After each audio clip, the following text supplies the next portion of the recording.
atasku karena Allah. Salawat serta salam marilah kita sampaikan kepada junjungan kita Nabi besar Muhammad sallallahu alaihi wasallam beserta para keluarga, sahabat, dzurriyyat dan pengikut-pengikut beliau hingga akhir nanti. Qala al-musannif rahimahullahu taala wa nafa'na bihi wa bi ulumihi wa lakum fid dharain amin. Wa minas suratil lati yudhkaru fiha an-namlu wa hiya kulluha makiyatun ayatuha arba'un wa tis'una ayatan. Di antara surah pula yang disebutkan di dalam Al-Qur'an yaitu surah An-Naml, surah semut. Wa hiya kulluha makiyatun, surah Naml ini semuanya adalah ayat makiyah, yaitu surah yang turun di Mekah. Ayatuha arba'un wa tis'una ayatan. Ayatnya terdiri daripada 94 ayat. Wa kalimatuha alfun wa mi'atun wa tis'un wa arba'una. Kalimatnya ada berjumlah 1149 wa hurufuha arba'atu alafin wa sab'atu mi'atin wa sab'un wa situna. Dan huruf-hurufnya berjumlah 4767. A'udzu billahi minasyaitonir rajim. Bismillahirrahmanirrahim. Tasin. Tilka ayatul Qur'ani wa kitabim mubin. Hudaw wa busyra lil mu'minin. Alladzina yuqimuna as-salata wa yu'tuna az-zakata wa hum bil akhirati hum yuqinun. Surah An-Naml artinya surah semut. Karena di dalam surah ini banyak menceritakan semut yang sejaman dengan Nabi Sulaiman alaihissalam, yang nama semut tersebut nama Haras. Haras itu nama semut di zaman Nabi Sulaiman alaihissalam. Nah, Haras ini semut di sini tidak seperti semut pada zaman kita sekarang. Semut di zaman Nabi Sulaiman alaihissalam itu besarnya seperti serigala. Jadi berapa bandingannya semut sekarang dibanding dengan serigala besarnya, begitulah besarnya zaman kaum Nabi Sulaiman alaihissalam. Jadi serigala itu di zaman Nabi Sulaiman itu sama dengan semut. Nah, Haras tadi ini adalah salah satu makhluk Allah Subhanahu wa taala yang besarnya seperti serigala. Kata Rasulullah sallallahu alaihi wasallam, dan dia pincang kakinya. Ini daripada qabilah, dan dia memilih qabilah daripada qabilah Shisan.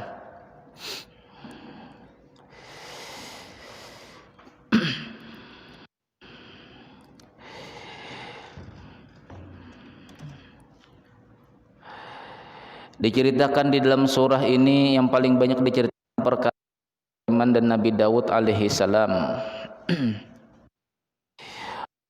Ataina Daud ilma. Alhamdulillahilladzi faddala ala katsirin. Dan kami berikan kepada Nabi Daud dan Nabi Sulaiman ilman, karena tidak semua ilmu itu bisa dipaham. Nabi Daud dan Nabi Sulaiman ini memiliki keistimewaan diberikan Allah Subhanahu wa taala, bukan ilmu yang dimiliki beliau tetapi paham dengan ilmu tersebut. Wa qala, dan keduanya Nabi Sulaiman dan Nabi Daud mengatakan alhamdulillahilladzi faddalana ala katsirin min ibadihil mu'minin. Segala puji bagi Allah yang memberikan kepada kami terhadap kebanyakan hamba-hambanya yang beriman. Alhamdulillah kami ini diberikan anugerah Allah, mukjizat-mukjizat, kata Nabi Daud dan Nabi Sulaiman alaihissalam. Nah, Nabi ini anak berjumlah 19 anak. Termasuk diantaranya Nabi Sulaiman. Istri beliau itu ada 100 orang. Istimewaan nabi-nabi dahulu itu bandingannya kita itu 40 bandingannya kekuatan kita. Jadi kalau istri Allah, maka nabi-nabi dahulu 40 daripada kekuatan kita. Itu hebatnya nabi dahulu. Jadi Abu Hurairah radhiyallahu anhu pernah mendengar hadis Rasulullah sallallahu alaihi wasallam, kana Daud alaihi salam fihi ghirratun syadidatun. Adalah Nabi Daud itu memiliki rasa cemburu yang luar biasa. Ini termasuk di antara salah satu iman. Nah, rasa cemburu terhadap keluarga. Keluarga tidak beraurat, ada rasa cemburu istri kita dilihat orang, itu termasuk daripada perkara iman. Bahkan di dalam sabda Nabi sallallahu alaihi wasallam, asnafin la yadkhulul jannata man taba. Ada 10 golongan kata Rasulullah SAW yang nantinya langsung masuk ke dalam, tidak akan masuk ke dalam surga terkecuali orang itu sudah bertobat. Di antaranya ada dayus, yaitu dayus. Dayus itu kata Rasulullah adalah seorang suami yang tidak ada rasa cemburu terhadap keluarganya diganggu orang, atau aurat daripada keluarganya itu dilihat orang, tidak ada rasa cemburu. Punya anak sudah bujangan, anak dibiarkan pakaian seksi, istri dibiarkan pakaian seksi, ini tidak akan masuk surga kata Rasulullah, dia betul-betul bertobat kepada Allah. Asrafu asnafin la yadkhulul jannata illa man taba. 10 golongan kata Rasulullah yang tidak akan masuk surga terkecuali dia sudah bertobat. Nah, Nabi Daud alaihissalam ini termasuk nabi yang kuat imannya. Jadi beliau ini memiliki istana luar biasa itulah. Istri 100, anak 19. Termasuk Nabi Sulaiman alaihissalam di dalamnya, dalam istana tadi. Nah, ini memiliki kata Rasulullah bercerita kepada Abu Hurairah, ini memiliki ghirratun syadidatun, memiliki rasa cemburu yang luar biasa. Fakana idza kharaja ugliyatil bab falam yadkhuluha ala ahlihi ahadun hatta yarji'a. Adalah Nabi Sulaiman itu kata Rasulullah, apabila beliau keluar daripada rumah itu pintu-pintu istana dikunci beliau, dan kunci istana tersebut dipegang oleh Nabi Daud. Falam yadkhul ahadun falam yadkhul ala ahlihi ahadun. Bahkan sampai-sampai orang lain pun tidak akan bisa masuk ke dalam istananya Nabi Daud alaihissalam, terkecuali Nabi Daud itu datang ke istana tadi baru dibuka pintu. Siapapun tamunya tidak diberikan izin untuk masuk, karena memiliki istri banyak 100, anak 19. Nabi Sulaiman ada di dalamnya masih.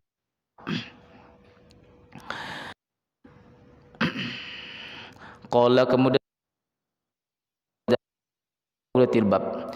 Jadi kata Rasulullah, pada waktu suatu hari Nabi Sulaiman, Nabi Daud ini keluar daripada istana, dikunci beliau pintu semua. Baqulatim ra'atuhu, ada seorang perempuan yang mengintip di lubang-lubang di luar daripada lubang istana Nabi Daud, intipnya. Nah, ada laki-laki. Padahal Nabi Daud bila keluar istana pasti rumah dikunci semua, bahkan tidak bisa siapa juga pun akan masuk terkecuali anak-anak beliau. Ini ada orang asing, nanti akan kulaporkan kepada Nabi Daud. Nah, lapor wahai Nabi Daud, di waktu sampean keluar daripada istana sampean ini, saya mengintip ada seorang laki-laki pas di tengah-tengah istana sampean, di tengah-tengah ada seorang laki-laki di sana. Wah, masa kata Nabi Daud? Betul, coba sampean pulang Nabi Daud. Dibuka beliau pintu istana, ketemu dengan laki-laki tadi. Siapa kamu? Aku tidak ada seorang pun raja-raja dalam dunia ini bisa menghalangi aku, dan tidak ada dinding apa jua pun terkecuali bisa kutembus. Jadi kata Nabi Daud, raja-raja tidak bisa menghalangi, semua raja tidak bisa menghalangi, dan dinding apa jua pun tebalnya tidak bisa menghalangi saya masuk. Oh, sampean malaikat maut rupanya, sampean malaikat Israel kah? Daud. Ya sudah, kita masuk dulu ke kamar. Aku bersih dulu lah. Akrabnya tuh Nabi Daud dengan malaikat Israel luar biasa. Aku berselimut dulu lah, tunggu sebentar dulu berselimut. Silahkan cabut rohku, kata Nabi Daud alaihi salam. Jadi kata Rasulullah SAW, Nabi Sulaiman alaihissalam menyuruh semua burung-burung untuk menutupi jasad daripada jasad Nabi Daud alaihissalam, dilindungi supaya jangan dilangkahi oleh binatang-binatang yang lain. Nah, termasuk keistimewaan daripada Ka'bah yang ada di Mekah itu di dalam kitab Marahul Labis yang pertama. Di antara keistimewaan Ka'bah yang ada di Mekah itu binatang apa jua pun yang ada di alam ini tidak akan sanggup untuk melangkahi Ka'bah. Dikarenakan apa?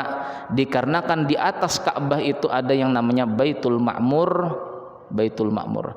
Di dalam Baitul Ma'mur itu kata Rasulullah, setiap harinya apabila selesai 70.000 malaikat untuk tawaf di Baitul Ma'mur, berganti lagi 70.000 tawaf 7 kali, berganti terus sampai hari kiamat, orangnya tidak akan sama.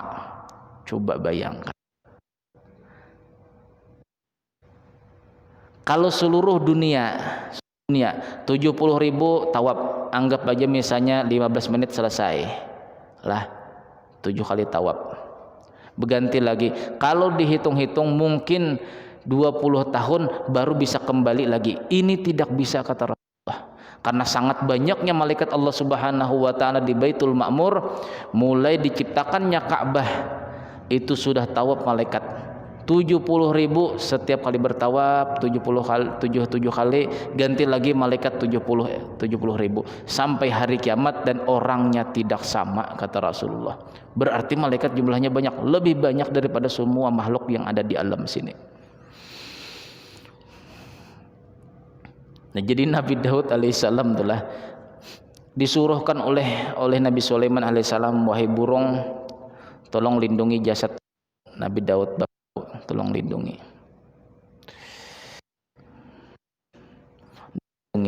Jadi kata Abu Hurairah mendengar hadis ini, wahai Rasulullah, nah caranya nih burung tadi melindungi. Nah, seperti ini kata Rasulullah, jasad Daud itu ditaruh di burung elang merah. Itu burung elang merah itu termasuk burung rajanya apa? Elang merah itu termasuk daripada rajanya semua burung. Jadi burung apa juga pun kata Nabi Sulaiman itu tidak akan bisa mengatur daripada elang merah tadi. Bahkan dia yang mengatur. Bila elang merah itu menyuruh ke timur, maka semua burung akan ke timur. Bila menyuruh ke barat, akan ke barat. Bungkus, ditutup sayap elang merah kata Nabi. Nah, ini cerita Rasulullah SAW pada Abu Hurairah radhiyallahu anhu. Nabi Daud alaihissalam dilindungi, tidak kena sinar matahari sampai dibawa ke kubur. Nah, di zaman Rasulullah sallallahu alaihi wasallam telah di zaman para sahabat dahulu ada seorang sahabat yang bernama Muawiyah. Ini seorang sahabat nih lah.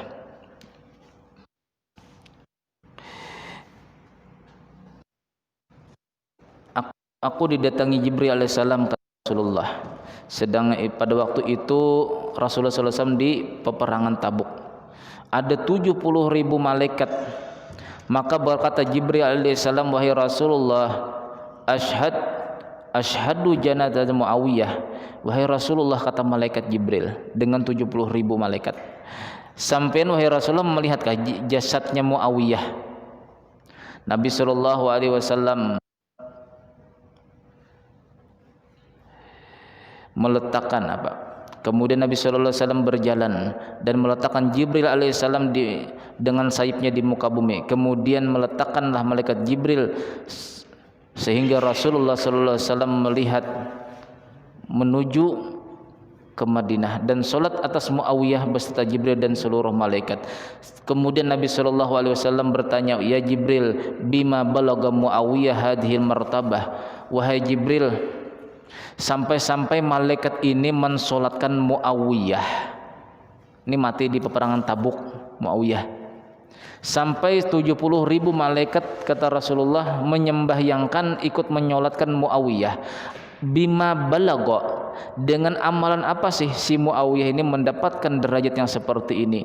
Faqala bi qiraatihi qul huwallahu ahad qaiman wa qa'idan wa raki'an wa masyian. Amalannya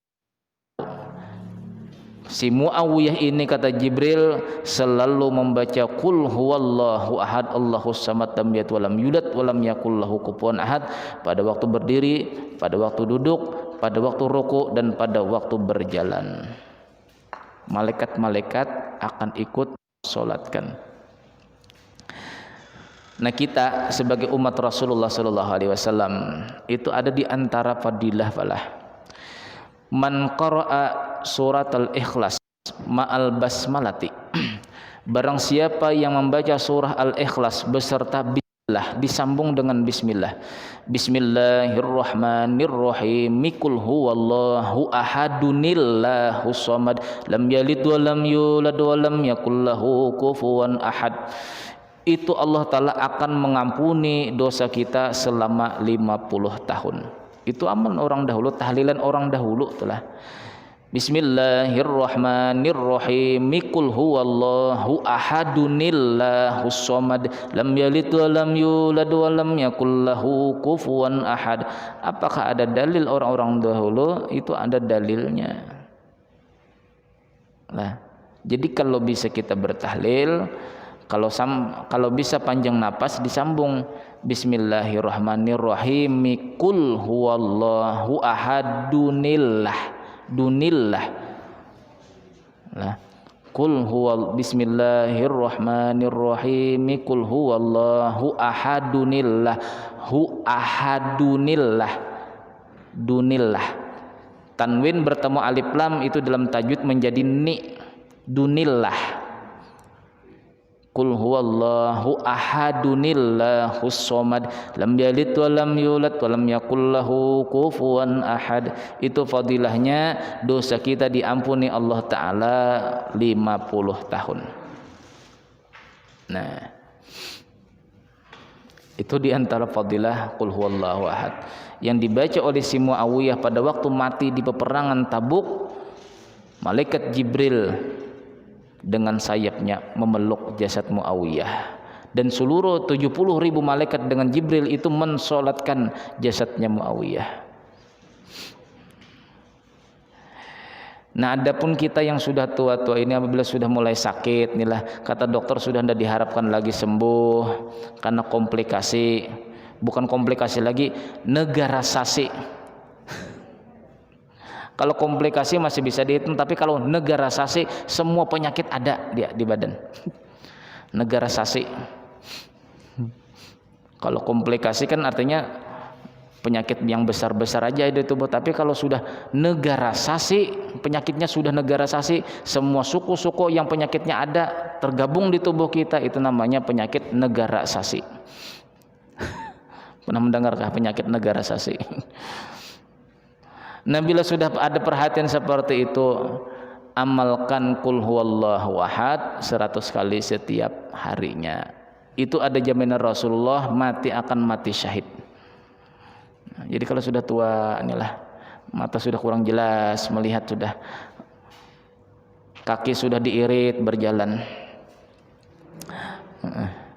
apalagi sudah kalau ujung tulang sulbi sudah terasa sakit dan terdengar suara bedil atau besi berbunyi di telinga kita sebelah kanan sebelah kiri, itu pertanda umur kita 40 hari lagi. Diingat-ingat, inilah tulang sulbi itu sakitnya luar biasa. Pikirkan 40 hari sudah. Insya Allah umurnya 40 hari. Cuma karena kesibukan kita dengan dunia tidak terperhatikan lagi yang namanya sakit di tulang sulbi. Itu ada bertahap-tahap, ada yang sampai 33 hari, ada tanda-tandanya macam-macam. Itu akan dikasih tahu Allah Subhanahu wa taala, kita akan diberikan yang namanya perhatian apabila seseorang itu di dalam menjalani ilmu tauhid. Selama masih kita belum bertauhid, selama itu kita tidak akan terperhatikan yang namanya rasa sakit pemberitahuan 40 hari lagi kita akan meninggal dunia. Karena kesibukan dengan dunia tadi. Yalah. Itu untuk diri pribadi, belum lagi orang yang betul-betul alim yang mengetahui kamu ini 40 hari lagi, kamu ini sudah beberapa hari lagi sudah ketahuannya sudah. Itu ilmu-ilmu rahasia yang diberikan Allah Subhanahu wa taala itulah.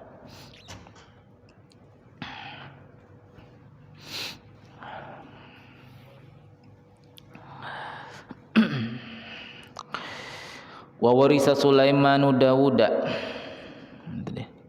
Wa warisa Sulaimanu Dauda. Warisa Sulaiman Daud, mewariskan akan Nabi Sulaiman oleh Nabi Daud. Mewariskan Nabi Sulaiman akan Nabi Daud. Wa qala ya ayuhan nasu 'allimna mantiqat tayr utina min kulli syai' in hadza lahwal fadlul mubin. Berkata Nabi Sulaiman, wahai manusia, 'allimna mantiqat tayr, aku dilajari Allah wahai manusia, 'allimna, kami diajari oleh Allah Subhanahu wa taala bahasa burung. Wa utina, dan kami diberikan Allah taala min kulli syai', setiap segala sesuatu yang ada dalam kerajaan. Inna hadalah wal fadlul mubin, ini termasuk dari antara anugerah yang nyata diberikan Allah taala kepada saya. Wa khusyira li Sulaiman wa junuduhu minal jinni wal insi wat tayri fahum yuzaun, dan ditundungkan kepada Nabi Sulaiman tentara-tentaranya itu daripada bangsa jin, manusia dan burung, fahum yuzaun, mereka itu mulai awal tunduk sampai akhir daripada Nabi Sulaiman.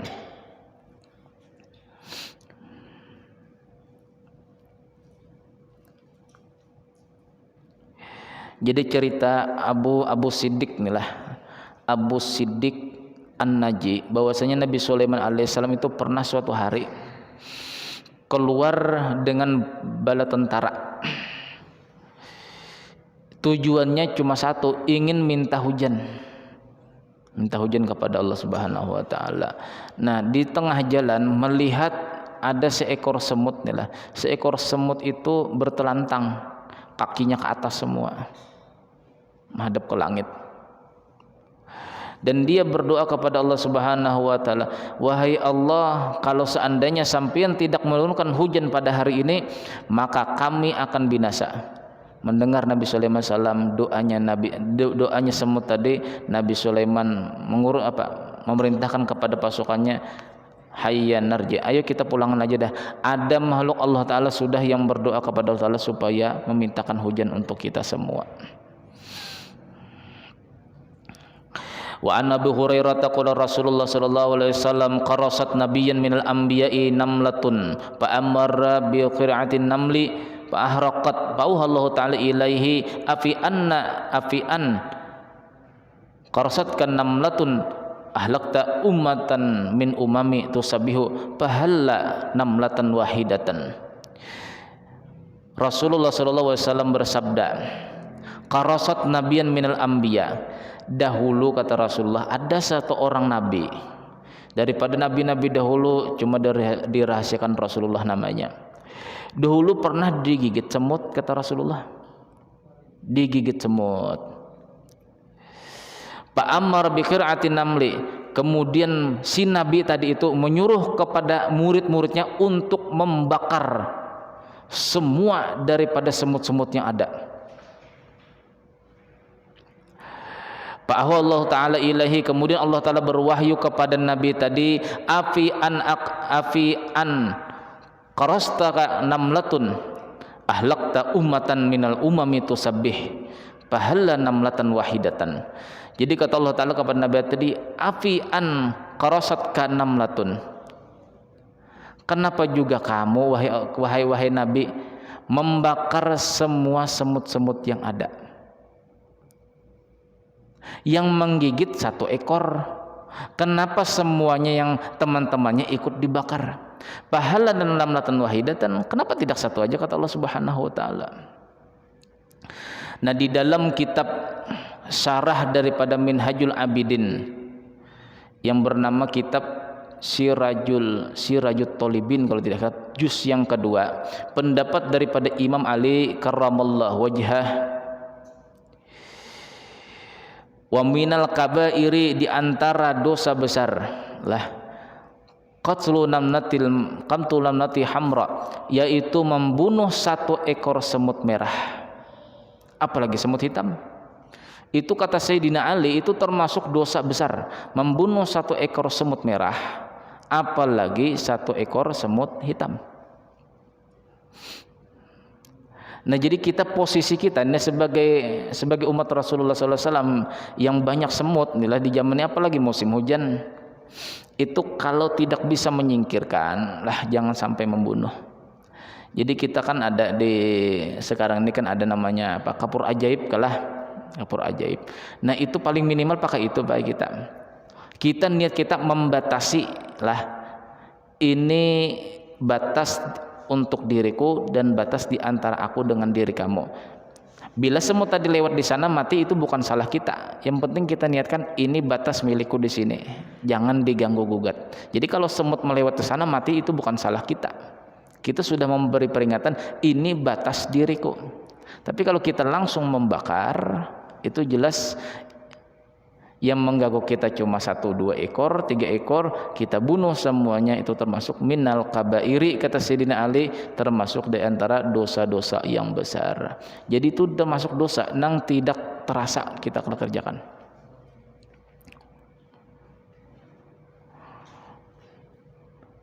Dan banyak kejadian nih lah, ada daerah Kalimantan Selatan lah, ini langsung orangnya bercerita,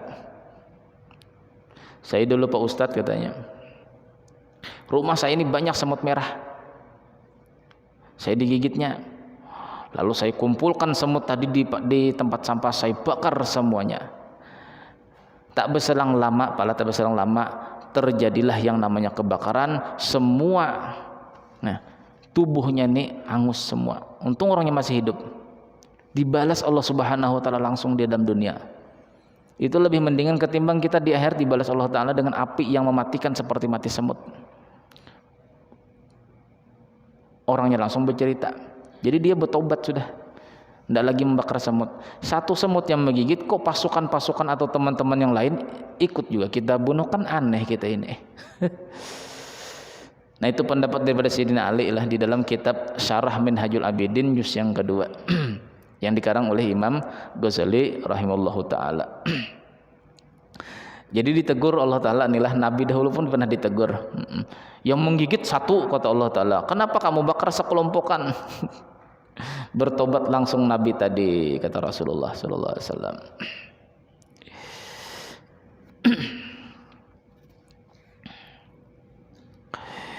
Ya ayuhan namlu dukhulu masakinakum la yahtimannakum Sulaiman wa junuduhum la yashurun. Wahai semut-semut, kata si marah tadilah yang besarnya seperti serigala. Wahai semut-semut, udkhulu masakinakum, masuklah kalian ke rumah-rumah kalian. La yahtimannakum Sulaiman wa junuduhu wa hum la yashurun. Sebentar lagi akan datang Sulaiman. La yahtimannakum Sulaiman wa junuduhu wa hum la yashurun. Nanti kalian akan diinjak oleh Nabi Sulaiman, sedangkan mereka tidak tahu ada kalian.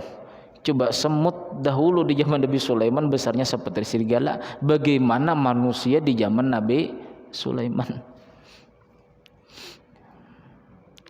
Fatabassama dhahikan min qawliha, kemudian tersenyum Nabi Sulaiman AS min qawlihi, dari perkataan semut tadi. Wa qala rabbi auzi'ni an ashkura ni'mataka allati an'amta alayya wa ala walidayya wa an a'mal sholihan tardahu wa adkhilni bi rahmatika fi ibadikas sholihin. Wa tafaqadat tayru faqala mali la aral hudhuda am kana minal ghaibin.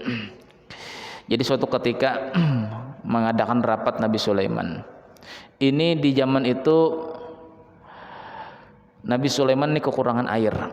Biasa apabila kekurangan air itu Nabi Sulaiman mengutus yang namanya burung hudhud. Keistimewaan burung hudhud, keistimewaanlah burung hudhud. Nama burung hudhud tahulah. Hudhud itu jenis burung. Jenis burung namanya tuh ember. Burung hudhud itu namanya ember. Ini diutus oleh Nabi Sulaiman untuk mencari sumber mata air. Keistimewaannya burung hudhud ember ini, bila dalam keadaan jarak jauh pala seperti elang. Kalau elang itu bisa melihatlah, tidak terpengaruh matanya dengan pembiasan air. Kan pembiasan air itu kan bengkok begitu benda. Kalau dimasukkan benda ke dalam permukaan air lah kan bengkok begitu. Itu mata elang itu tidak terpengaruh dengan pembiasan air. Nah, cuma elang itu tidak bisa mengetahui dengan jarak jauh berapa mil, berapa meter kedalaman air. Burung hudhud itu keistimewaannya diistimewakan oleh Allah Subhanahu wa taala. Apabila ada sumber mata air, itu kedalamannya sudah diketahuinya. Coba hebatnya. Ada air terpercik misalnya dari pasir.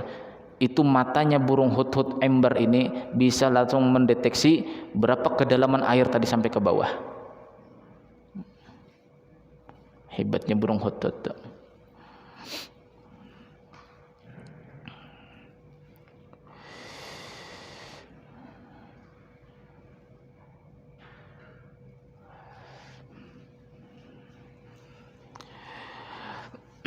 Faqala ma li ala hudhud am kana minal ghaibin. Aku kata Nabi Sulaiman di waktu rapat ini, kenapa tidak melihat burung hudhud si ember? La u'adzibannahu 'adaban syadidan aw la'azbahannahu aw la ya'tiyani bisultanin mubin. Aku akan menyembelih burung hudhud, akan kuadab dengan adab yang begitu pedih, atau akan kusembelih, atau dia datang kepadaku dengan alasan yang begitu nyata. Pamaka sagara ba'idin, kemudian tidak lama setelah itu datang burung hudhud. Faqala ahattu bima lam tuhit bihi wa ji'tuka min saba'in binaba'in yakin. Wahai Nabi Sulaiman, saya ini pernah melangkahi, ada menjalani suatu jalan yang tidak pernah sampai oleh seseorang pun menjalaninya. Wa ji'tuka min Saba, aku mendapatkan ada negeri Saba. Negeri Saba yang sangat takjub.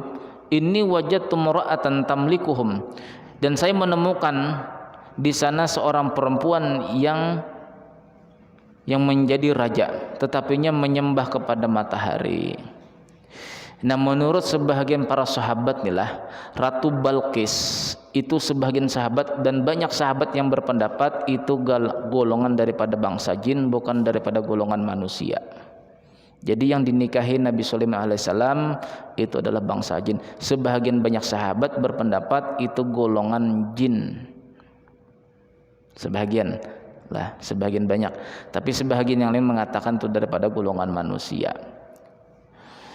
Imam Hasan mengatakan Balqis bin Syarahil itu daripada golongan bangsa jin, binti Syarahil.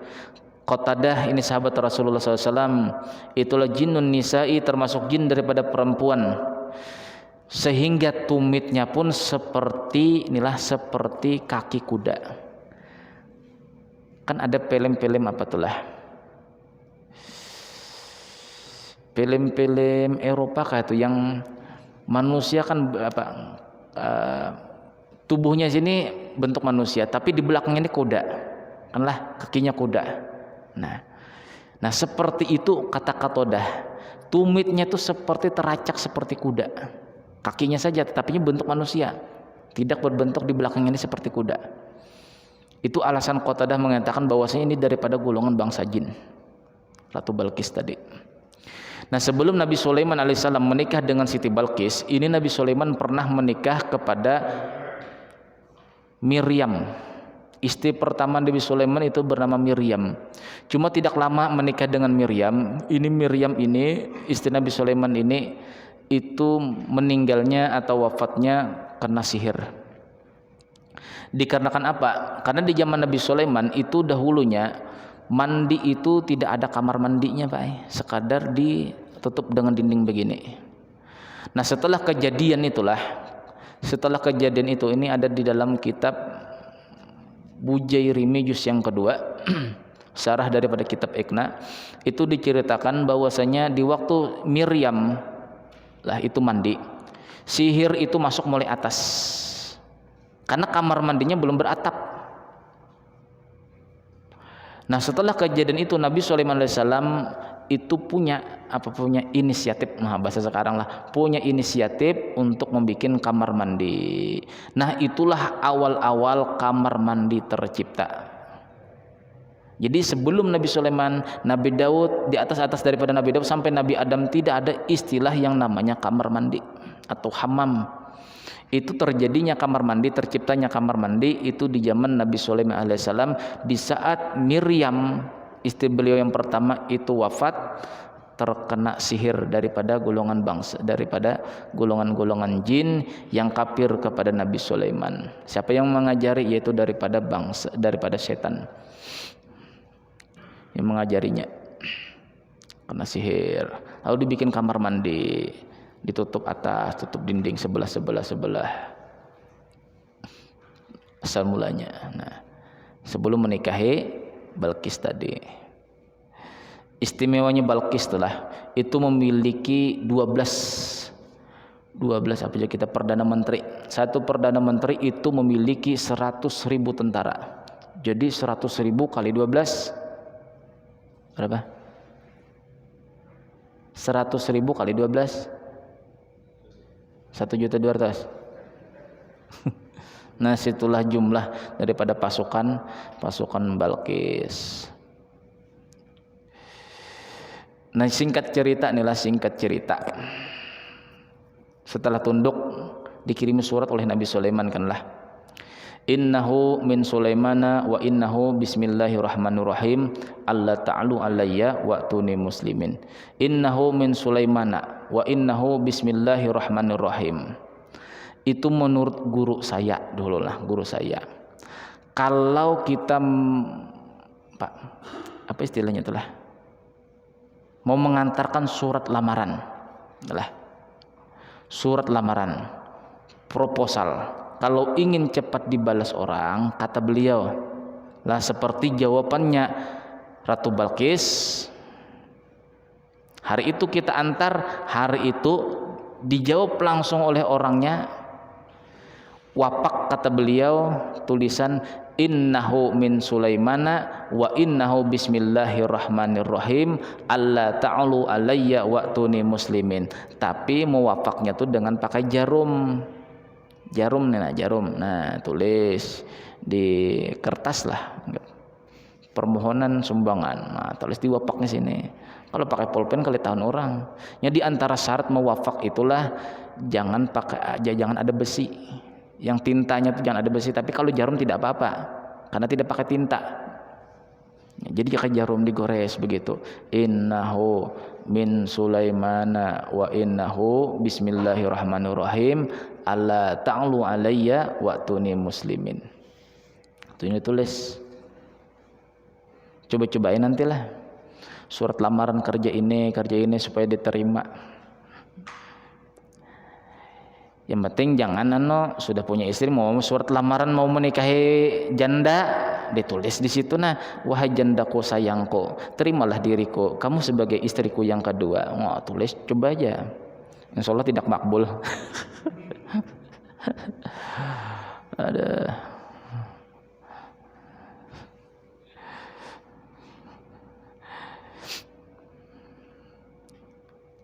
Itu kalau ditambah lagi nih kata guru saya lah. Jadi yang ingin ini mungkin 2 kali sudah saya sampaikan di majelis inilah, sekitar 3 tahun yang lewat mungkin.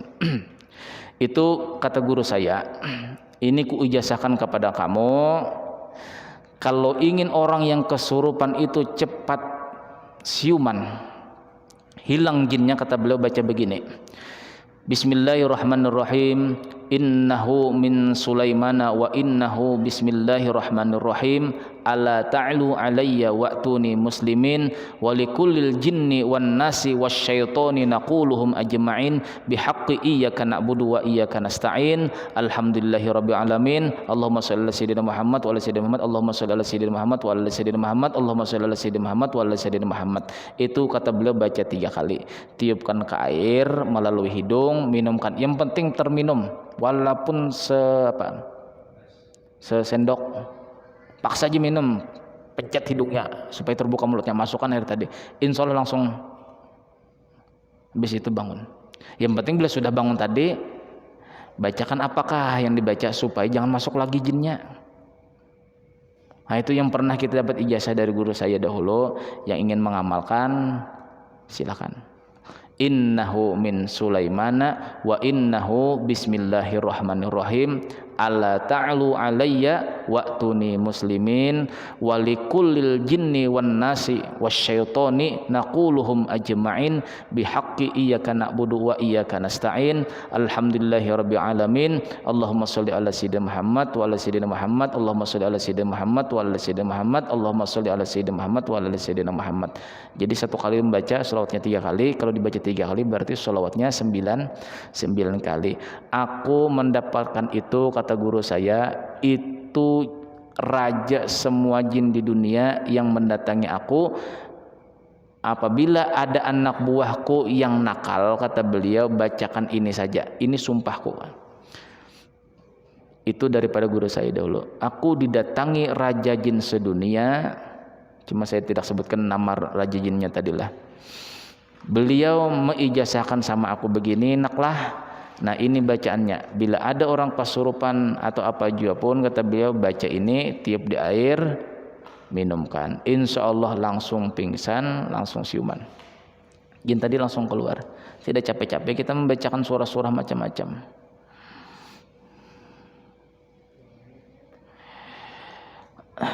Sebenarnya panjang nih lagi ceritanya lah. Nah jadi kalau ingin proposal apa juga pun tadi, dicoba dulu. Ya mau melamar pekerjaan supaya diterima langsung ada jawabannya. Kita ini kalau menunggu itu adalah sesuatu yang sangat yang namanya istilah menunggu-nunggu itulah sampai berbulan sampai setahun. Terkadang kita lupa aja mengantar proposal, lupa juga menulis-nulis tadi itu. Ala kadarnya aja sudah. Kalau memang sampai sudah proposal tadi tidak diterima juga, wallahu a'lam bishawab sudah. Cuma ada usaha kita dulu caranya tadi. Nah apalagi kalau lah.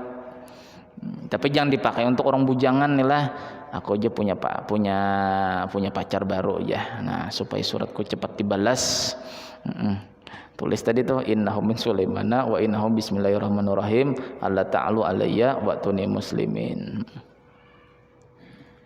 Nah wallahu alam bisawab. Mudah-mudahan Allah Subhanahu wa taala mengampuni dosa kita, dosa jiran kita, dosa kaum muslimin dan muslimat. Mudah-mudahan Allah Subhanahu wa taala dengan berkah Al-Qur'an yang kita pelajari ini, Allah Subhanahu wa taala memberikan syafaat melalui Al-Qur'an, dan mudah-mudahan dengan berkah majelis Rasulullah sallallahu alaihi wasallam ini, Rasulullah sallallahu alaihi wasallam memberikan syafaat kepada kita semua, diwafatkan kita husnul khotimah, dikumpulkan di padang mahsyar beserta Rasulullah sallallahu alaihi wasallam.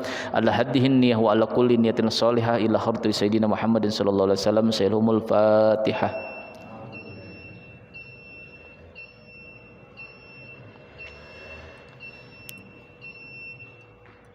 Bismillahirrahmanirrahim. Alhamdulillahirabbil alamin wassalatu wassalamu ala asyrafil anbiya'i mursalin sayyidina wa lana Muhammad wa ala alihi wa sallam ajmain.